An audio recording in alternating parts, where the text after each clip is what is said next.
अस्सलाम वालेकुम, I am chef Asim और आज हम बनाएंगे डायनामाइट प्राउन, जो कि बहुत सिंपल और बहुत इजी है। ये हमारे पास डायनामाइट इसके प्राउन है। इसको हम मीडियम प्राउन भी कहते हैं और इसको हम श्रिम्प्स भी कहते हैं।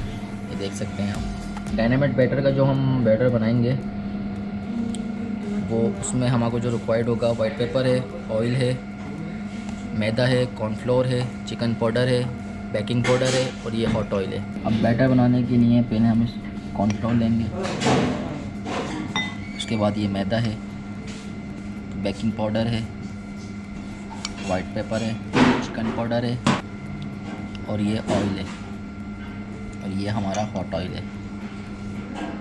और पानी जो है वो आपने देख के यूज़ करना है कि जितना आपको लगे, ज़्यादा पतला भी ना हो, ज़्यादा गाढ़ा भी ना हो।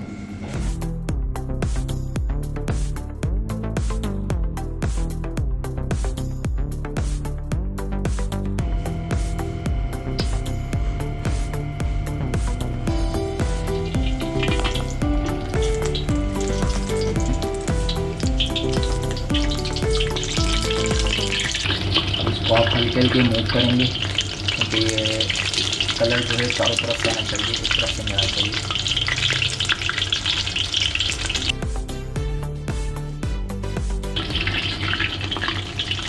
ये आप देख सकते हैं, कलर बिल्कुल इसका ब्राउन कलर है, लाइट।